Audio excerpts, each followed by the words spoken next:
नमस्कार प्रिय दर्शकों, आप सभी का लॉन्ग लाइफ चैनल पर दिल से स्वागत है। शांत रहो, वक्त सबका आता है। दर्शकों, जो इंसान इस वीडियो को सुनेगा और समझेगा, उसे अपने जीवन में कभी बेचैनी नहीं होगी। कभी वह इंसान दुखी नहीं रहेगा, हर काम को शांति से सुलझाएगा।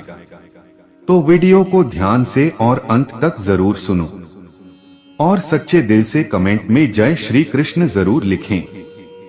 जिंदगी में सब कुछ हमेशा एक सा नहीं रहता है। दुख के बाद सुख भी आता है, चाहे कम वक्त के लिए ही हो, और सुख के बाद दुख भी आता है, चाहे लंबे वक्त के लिए ही क्यों ना हो। कुल मिलाकर सुख दुख जीवन का पर्याय है और हर इंसान को इससे गुजरना होता है। जीवन की सच्चाई है कि बुरे वक्त में इंसान अपनी सोचने समझने की शक्ति को खो देता है और मान लेता है कि उसके जीवन में अब कुछ अच्छा नहीं होगा। मगर क्या ये सोचना ठीक है? हमेशा ये 5 चीजों का ध्यान रखेंगे तो जिंदगी की हर परेशानी को आसानी से दूर कर देंगे। बुरा वक्त आने पर आप डर जाते हैं, घबराने लगते हैं, जबकि आपको शांत और स्थिर मन से समस्या का हल ढूंढना चाहिए, क्योंकि समस्या का कारण जाने बिना आप समाधान नहीं ढूंढ सकते। जिंदगी बहुत कुछ सिखाती है, दरअसल ये दुख ही हैं जो जीवन का सच है। ये संघर्ष करना सिखाता है, आगे बढ़ना सिखाता है। तो संयम और आत्मविश्वास से काम लें, सफलता बस कुछ ही कदमों की दूरी पर है। हालात और रिजल्ट पर किसी इंसान का बस नहीं होता है, लेकिन किस हालात में आप क्या प्रतिक्रिया देते हैं, ये आपके व्यक्तित्व को दर्शाता है। बुरे से बुरे हालात में अगर आप खुद पर काबू रखकर प्रतिक्रिया देंगे तो आपसे से सफल कोई नहीं हो सकता। अच्छा और बुरा समय एक ही सिक्के के 2 पहलू हैं।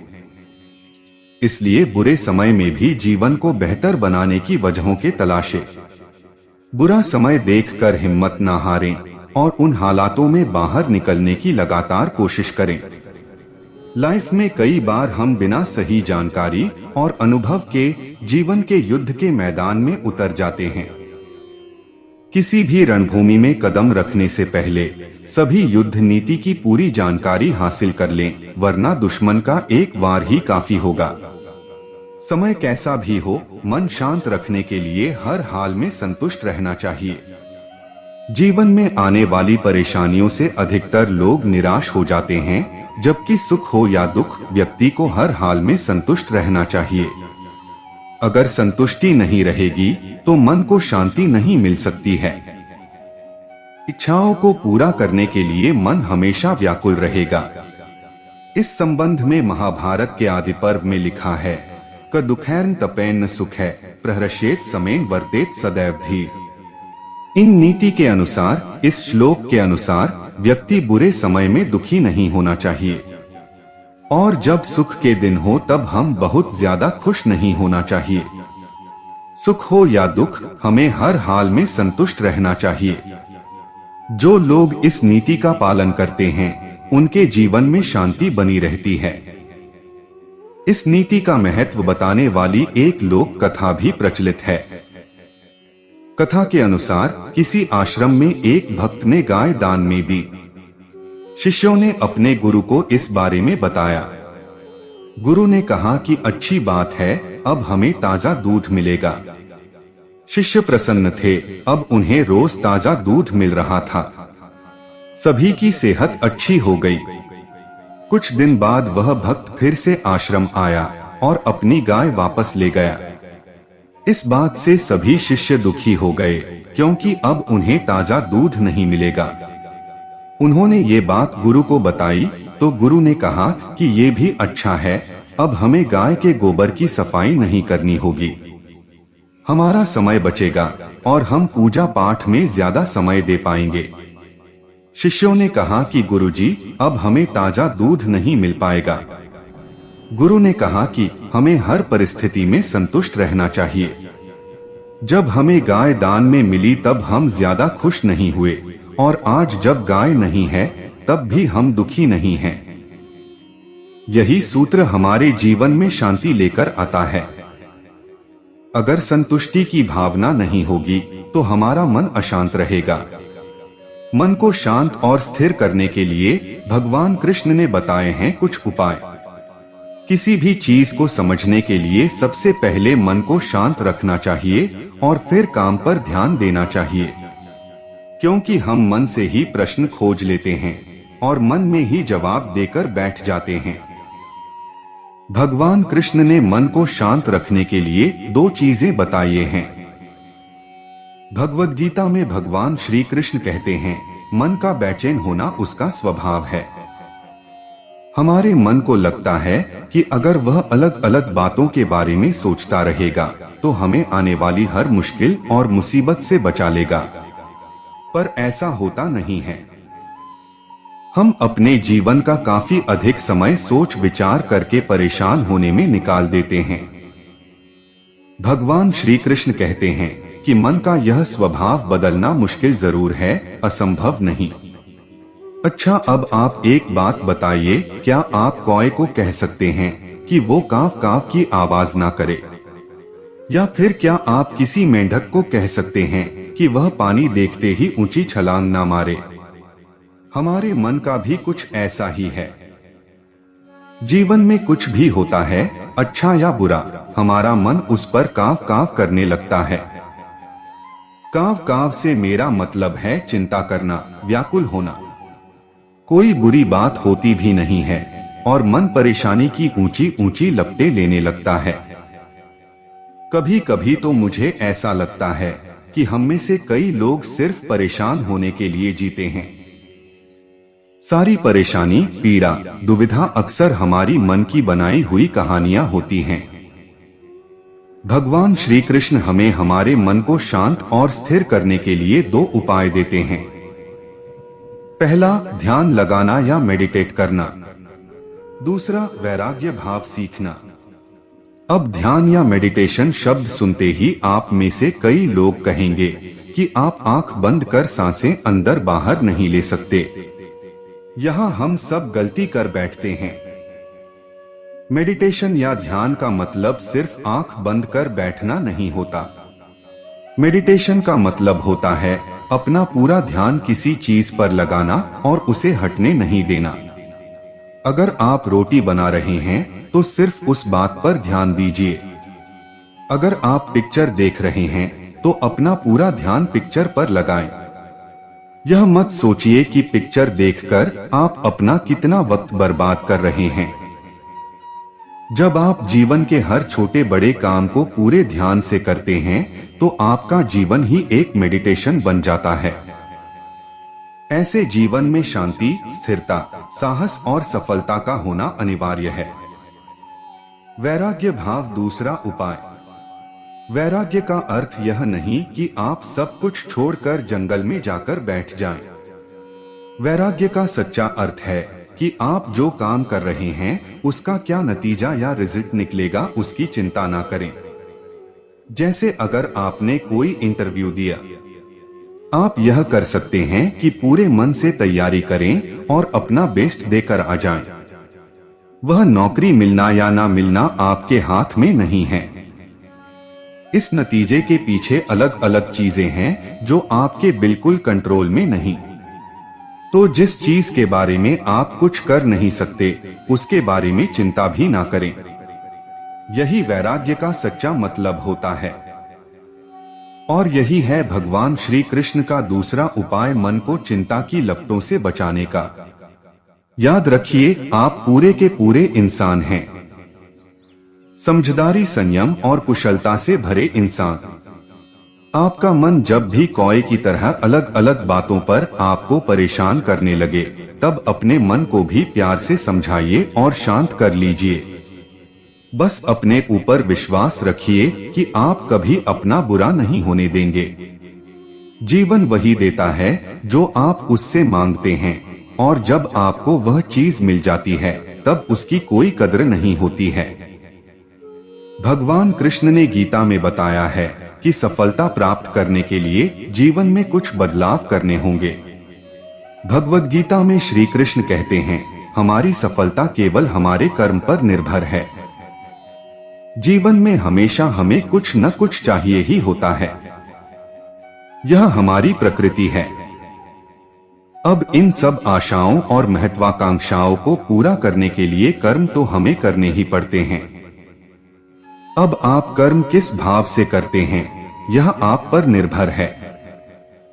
आपके कर्म के पीछे जो भावना होती है, वह आपके संतोष का सबसे बड़ा कारण बन सकती है। भगवान श्री कृष्ण हमें बताते हैं कि इस जीवन में कर्म से बचना असंभव है। अब कर्म आपके मन को भाने वाले हों या आपके मन को जलाने वाले हों, मनुष्य जीवन की नीति कर्म है।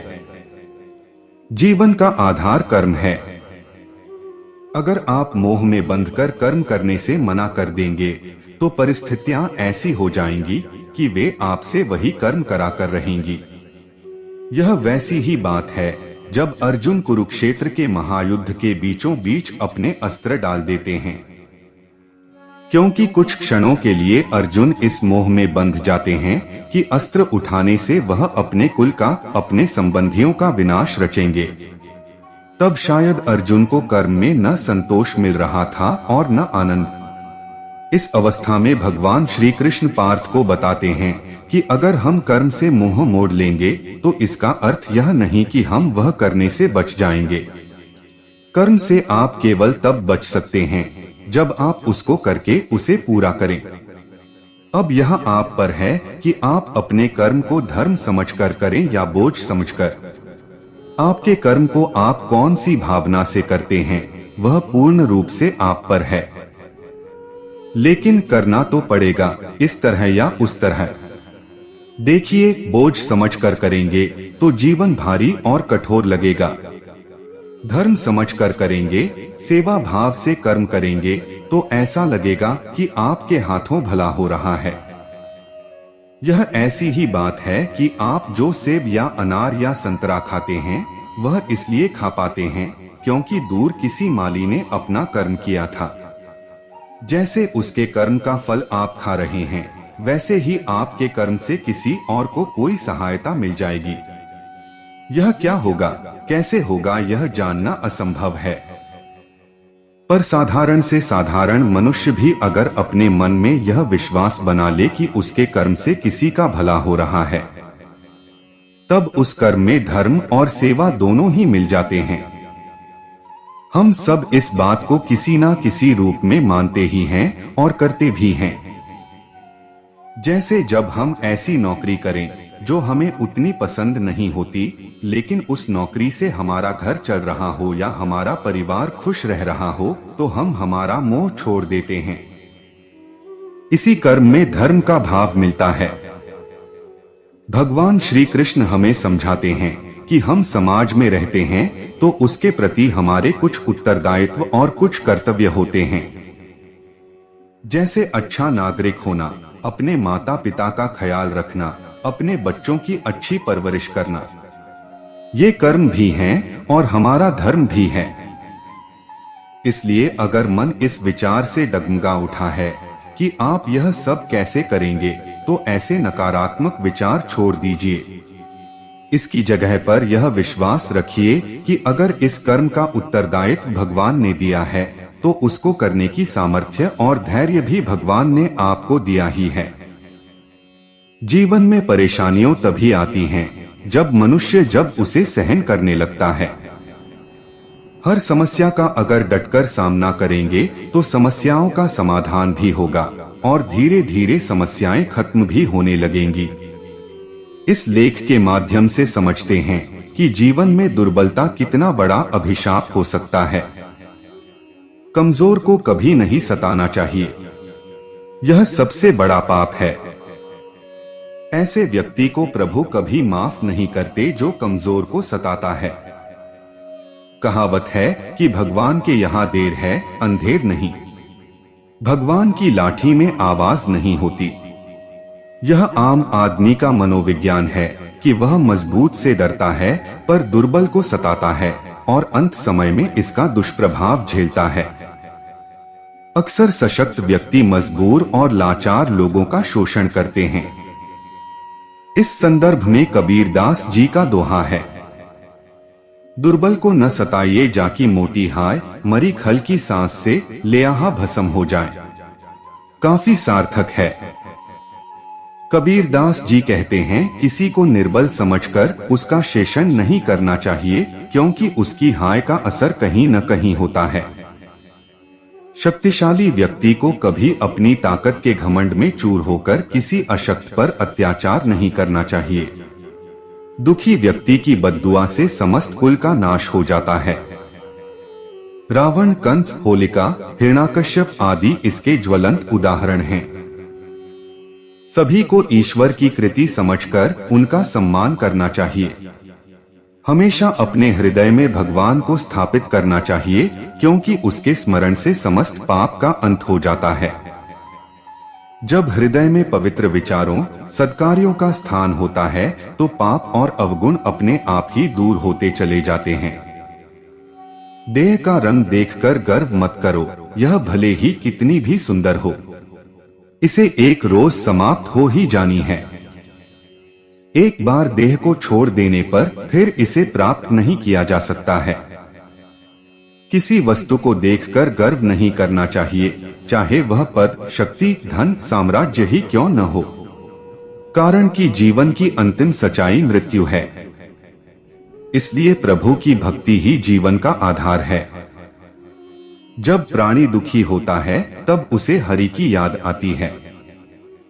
दुख में ईश्वर को याद करता है, सुख में भूल जाता है।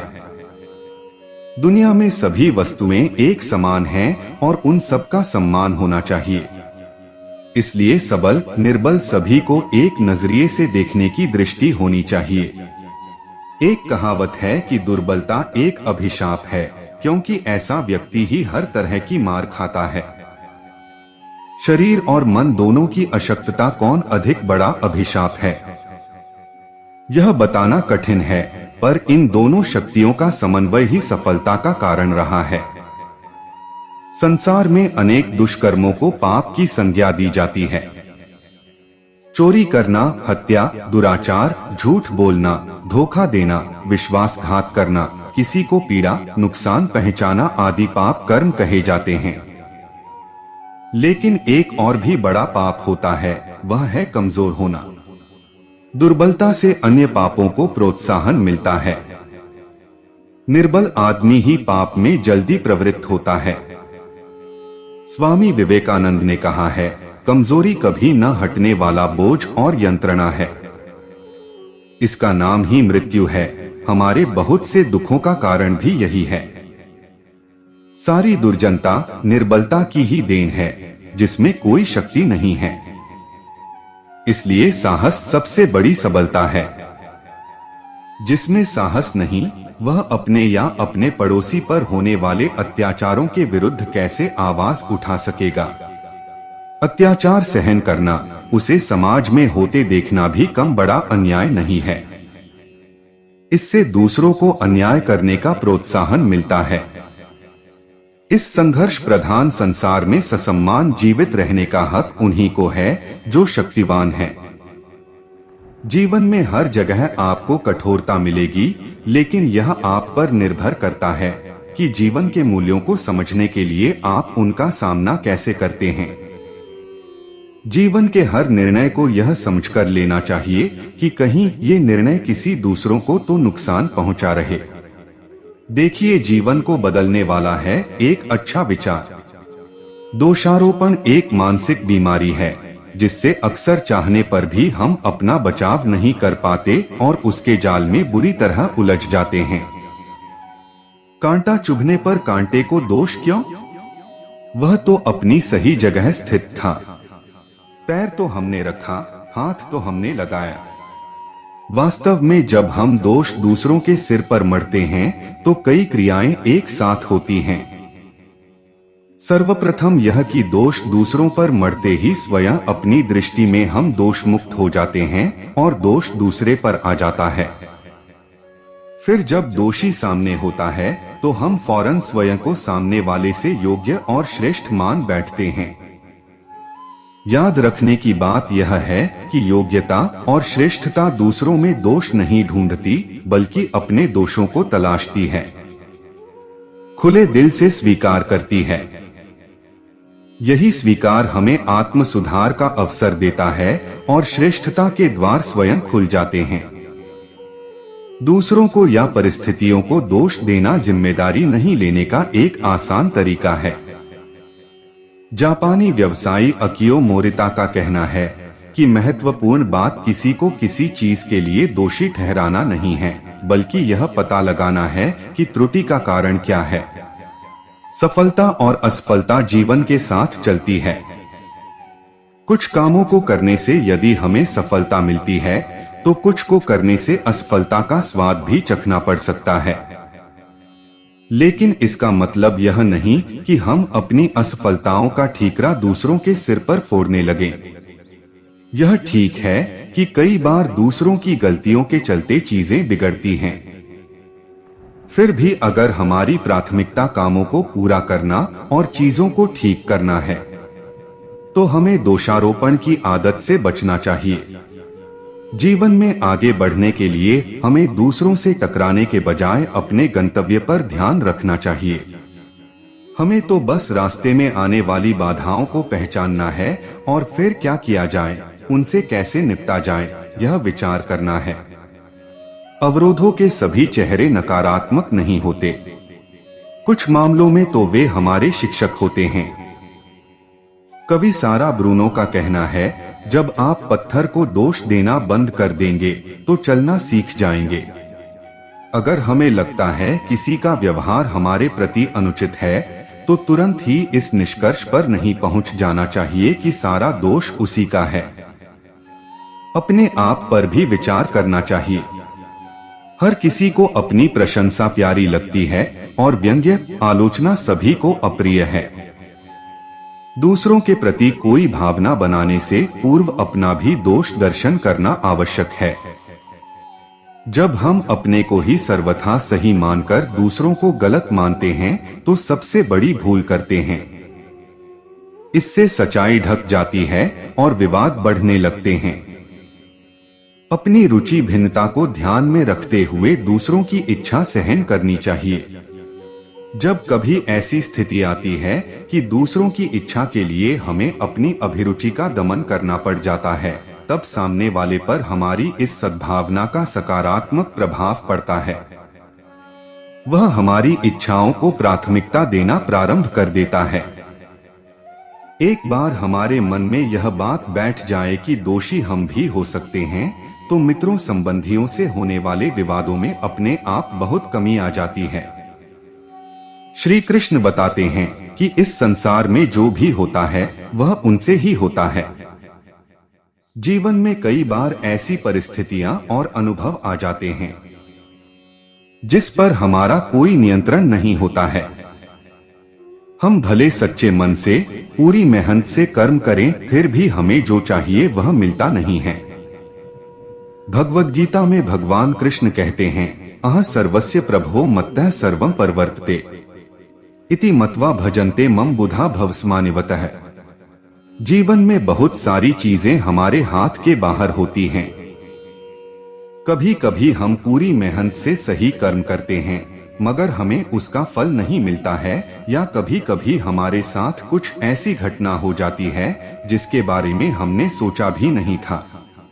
ऐसे में हमें लगने लगता है हमारे साथ अन्याय हो रहा है, या फिर हमें जीवन कठिन और क्रूर लगने लगता है। श्री कृष्ण इस श्लोक में बताते हैं कि इस संसार में जो भी होता है वह उनसे ही होता है। जीवन में कई बार ऐसी परिस्थितियां और अनुभव आ जाते हैं जिस पर हमारा कोई नियंत्रण नहीं होता है।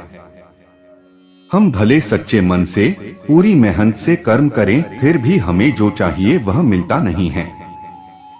कभी कभी तो फल की जगह दंड ही मिल जाता है।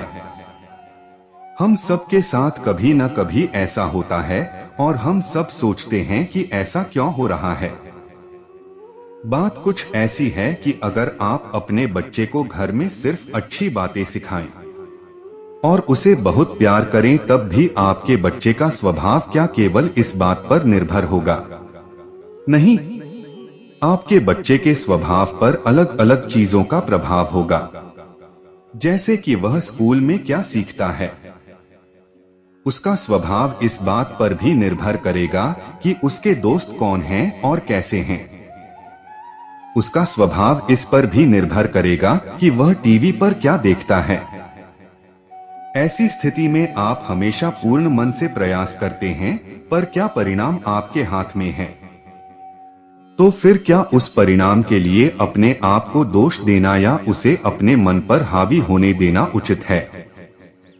इसी तरह अगर आप एक व्यापारी हैं जिसने सालों अपने व्यापार को बढ़ाने के लिए अपनी पूरी मेहनत लगाई, लेकिन अचानक कोविड की महामारी आ गई और उसकी सारी मेहनत ठप हो गई, आप बताइए ऐसी अवस्था में आपके हाथ में क्या था? क्या आप इसके बारे में कुछ कर सकते थे? भगवान कृष्ण कहते हैं कि सृष्टि में जो कुछ होता है वह उनसे होता है, लेकिन वह ऐसा क्यों करते हैं वह समझना हमारे लिए शायद उस क्षण संभव नहीं हो। जैसे शायद आपका एक व्यापार इसलिए बंद हो गया हो ताकि आप कुछ नया करने का साहस और सामर्थ्य पा सकें, लेकिन उस क्षण जब आपको नुकसान हो रहा हो या आप कठिन परिस्थिति का सामना कर रहे हो, तब शायद आप यह समझ न सकें कि आपके साथ क्या हो रहा है। महामारी की परिस्थिति आपके हाथ में नहीं थी, पर आपके हाथों में ये जरूर है कि आप कर्म करें, नया व्यापार करने का या फिर से अपने व्यापार को खड़ा करने का। इसी तरह आपके हाथों में यह भले ही ना हो कि आपके बच्चे का स्वभाव कैसा है, पर यह जरूर है कि आप उसे सुधारने का प्रयास करते रहें। भगवान लेते हैं तो भगवान देते भी हैं। इसका मतलब यह नहीं कि मनुष्य केवल एक निर्बल कठपुतली है। भगवान की हर इच्छा में आशा है और अवसर भी। भगवान की इच्छा में आशा हमेशा यह होती है कि हम जो अपने लिए सोचें उससे ज्यादा आगे बढ़े। भगवान की इच्छा में अवसर ये है कि वह जो हमेशा आशा रखते हैं हम उसे पूरा करें। गूंगे बहरे या आध्यात्मिक रूप से उन्नत मितभाषी और मौनी व्यक्ति भले ही बोलते नहीं हैं, पर दूसरों से संवाद बनाने में वे आमजनों से कमतर नहीं हो जाते हैं। शब्दों के बदले इन श्रेणियों के व्यक्ति भाव भंगिमा या इशारों से अपनी मंशाएं और भावनाएं व्यक्त करने में पारंगत होते हैं। ख्रुश्चेव की एक कहानी में अधिनायक स्वयं लेखक है। उसे मलाल था, उसकी लिखी कहानियां कोई नहीं पढ़ता सुनता। उसने नियम बना लिया, रोज शाम को वह अपने घोड़े को कहानी सुनाता और चैन पाता। विचार, भाव, कौतूहल, उद्गार, व्यथाएं और संवेदनाएं साझा किए बिना जीवन बोझिल हो जाता है। सुनने वाला न मिले तो व्यक्ति एकाकी तथा मन और चित्त से बीमार पड़ जाएगा। कुछ एक तो विक्षिप्त होते देखे जाते हैं। शब्द बेशक अभिव्यक्ति का प्रभावी साधन है, फिर भी इसकी सीमाएं हैं। गूंगे बहरे या आध्यात्मिक रूप से उन्नत मितभाषी और मौनी व्यक्ति भले ही बोलते नहीं हैं, पर दूसरों से संवाद बनाने में वे आमजनों से कमतर नहीं होते। यह दूसरी बात है कि उनके संप्रेषण के तौर तरीके आमजनों से भिन्न, हमारी समझ से परे होते हैं। शब्दों के बदले इन श्रेणियों के व्यक्ति भाव भंगिमा या इशारों से अपनी मंशाएं और भावनाएं व्यक्त करने में पारंगत होते हैं। भाषा विज्ञानी बताते हैं कि संप्रेषण में शब्दों का अंशदान बमुश्किल 20% रहता है। भाव भंगिमा और शारीरिक अदाओं से इतर शाब्दिक अभिव्यक्ति के अन्य घटक हैं। शब्दों की तीव्रताएं, इनके उच्चारण में उतार चढ़ाव आदि, परवरिश, शिक्षा, आस्था आदि के अनुसार सभी की सोच अलग अलग हो जाती है। मुंडे मुंडे मतरभिन्नियां, यानी जितने व्यक्ति हैं उतने ही प्रकार की धारणाएं और बुद्धि। फिर चूंकि हमें समाज में रहते विभिन्न पृष्ठभूमि के व्यक्तियों से तालमेल बनाना पड़ता है, उनके स्वभाव और विचारों को नहीं समझेंगे तो अवांछित मतभेद और कलह उपजेगा। सभी पंथों में मेलजोल को बढ़ावा देने की संस्तुति का तर्क यही है कि पूर्वाग्रह घटे और एकता बढ़े। मेलजोल बेहतर होने से आपसी प्रेम, सहयोगी भाव और सौहार्द में समृद्धि होती है। संवाद की प्रक्रिया में दो या अधिक पक्ष अनुकूल मुद्रा में किसी सामूहिक समस्या पर विचार करते हैं तो गलतफहमियां दूर होती हैं और समाधान के द्वार खुलते हैं। प्रार्थनाएं सामूहिक स्तर पर आयोजित करने के पीछे भी यही आशय रहता है। संवादों के सफल होने की शर्त है कि दोनों पक्षों में एक दूसरे के विचारों का समादर हो और आपसी विश्वास हो, अन्यथा संवाद का निष्फल होना तय है। जब हम आश्वस्त होते हैं कि दूसरा व्यक्ति हमारा हित चाहता है, तब हम मनोयोग से न केवल दूसरे की सुनते हैं बल्कि उसे आचरण में ढालने का प्रयास करते हैं। मसलन सास कितनी भी सहयोगी, सहज और अनुकूल प्रवृत्ति की हो, कुछ बहुएं उन्हें वैरी समझेंगी। सास की जो बात बहू के गले नहीं उतरती, वही अन्य कोई बताए तो समझ आ जाती है। एकल सोच से संपादित कार्य में पुनरीक्षा नहीं होने से चूक के आसार बनते हैं। सिरदर्द जैसी मामूली बीमारी में एक डॉक्टर प्राय डॉक्टर साथी से चर्चा करता है कि कौन सी दवा ली जाए। इस संदर्भ में नामी प्रेरणात्मक लेखक नेपोलियन हिल कहते हैं, जब सदाशयता से प्रेरित दो मस्तिष्की पूर्ण सहयोगी भावना से एक मुद्दे पर विचार करते हैं तो तीसरी अस्मिता का प्रादुर्भाव होता है। वह दोनों मस्तिष्कियों के योग से अधिक सक्षम और सशक्त होती है। विभिन्न पंथों की संगत के पीछे उद्देश्य यह होता है कि सत्य को जानने और ईश्वर को प्राप्त करने के लिए प्रत्येक सदस्य वैयक्तिक स्तर पर धर्मगुरु के माध्यम से परमेश्वर से तादात्म्य स्थापित करे। औपचारिक बैठकों में बगैर सहमति के ठोस परिणाम न मिलने का प्रमुख कारण विभिन्न पक्षों के बीच आपसी समझ, प्रेम और सौहार्द का अभाव रहता है। कदाचित इन्हें दूसरे पक्ष को गिराने का माध्यम माना जाता है। एक अच्छा योग अभ्यासी होने के लिए शरीर का लचीलापन प्रमुख मापदंड है, लेकिन एक वास्तविक योग अभ्यासी वह होता है जिसकी प्राथमिक एकाग्रता उच्च वास्तविकता पर होती है। केवल शारीरिक लचीलापन ही आपकी योग यात्रा को निर्धारित नहीं करता है, आपके विचार भी एक प्रमुख भूमिका निभाते हैं। हम उच्च वास्तविकता पर अपना ध्यान कैसे केंद्रित कर सकते हैं? भगवद गीता में भगवान कृष्ण कहते हैं, जो लोग मुझ पर अपना मन लगाते हैं और हमेशा मेरी भक्ति में दृढ़ विश्वास के साथ व्यस्त रहते हैं, मैं उन्हें सर्वश्रेष्ठ योगी मानता हूँ। भगवान कृष्ण कहते हैं, प्रत्येक भक्त जो हर समय पूरी तरह से भगवान पर केंद्रित है और भगवान की पूजा करते समय विचलित नहीं होता है, वह अटल विश्वास वाला सच्चा योगी है। एक अच्छा योग अभ्यासी होने के लिए शरीर का लचीलापन प्रमुख मापदंड है, लेकिन एक वास्तविक योग अभ्यासी वह होता है जिसकी प्राथमिक एकाग्रता उच्च वास्तविकता पर होती है। केवल शारीरिक लचीलापन ही आपकी योग यात्रा को निर्धारित नहीं करता है, आपके विचार भी एक प्रमुख भूमिका निभाते हैं। योगी केवल वह नहीं है जिसने संसार को त्याग दिया हो, बल्कि वे सामान्य लोग हैं जो उच्च वास्तविकता को अपने दैनिक अस्तित्व के मूल में रखते हैं। आज की दुनिया में हम उच्च वास्तविकता पर अपना ध्यान कैसे केंद्रित कर सकते हैं? एक ऋषि थे जिनकी शादी हो चुकी थी और उनके 2 बच्चे भी थे। वह बहुत ही शांत स्वभाव के व्यक्ति थे और एक सभ्य जीवन जीते थे। उन्होंने एक दिन अपनी पत्नी से कहा, मैं ब्रह्मचारी हैं। उनकी पत्नी तुरंत बोली, जब आप विवाहित हैं और आपके 2 बच्चे हैं तो ब्रह्मचारी कैसे हो सकते हैं? ऋषि ने कोई जवाब नहीं दिया और उसी समय वह बाहर चले गए। कुछ देर बाद एक बड़ी तलवार लेकर गुस्से से भरे घर लौटे और अपनी पत्नी पर चिल्लाए, 2 मिनट में आपको थाली में रखी पूरी पूरनपोली खत्म करनी है। पत्नी घबरा गई। वह फिर चिल्लाए, या पूरन पोरी खत्म करो या मैं इस तलवार से तुम्हारे टुकड़े कर दूंगा। पत्नी जल्दी जल्दी पूरन पोली खाने लगी। वह किसी तरह चारों पूरन पोली खत्म करने में सफल रही। ऋषि ने पूछा, पूरन पोली का स्वाद कैसा था? पत्नी ने जवाब दिया, मेरा पूरा ध्यान तो समय पर लगा हुआ था, स्वाद पर मैंने ध्यान ही नहीं दिया। ऋषि ने जवाब दिया, मैं भी अपने सभी सांसारिक कार्यों को उसी तरह निष्पादित करता हूँ। मैं दुनियादारी से जुड़ा नहीं हूँ, क्योंकि मेरी एकाग्रता हर समय भगवान पर टिकी हुई है। अपने मन को भगवान पर केंद्रित करने के लिए हमें एक बहुत ही महत्वपूर्ण चीज को सीखना और अभ्यास करना चाहिए। वह है हर समय आभारी रवैया रखना।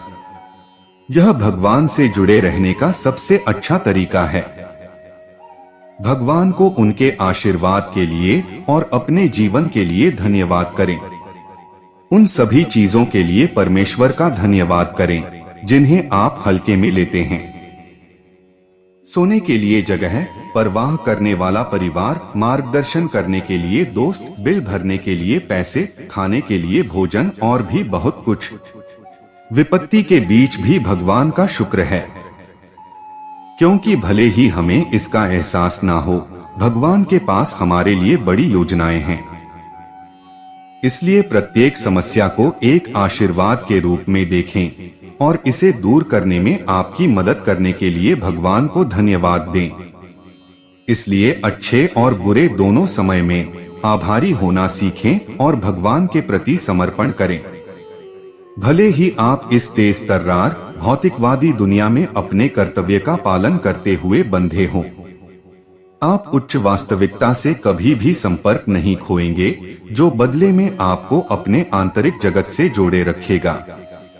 तो प्रिय दर्शकों, उम्मीद करता हूँ कि आपको वीडियो पसंद आया होगा और आप हमारे चैनल पर नए हो तो वीडियो को लाइक और चैनल को सब्सक्राइब जरूर करें। आपके एक लाइक से ही हमें प्रेरणा मिलती है और हम मोटिवेट होते हैं। धन्यवाद।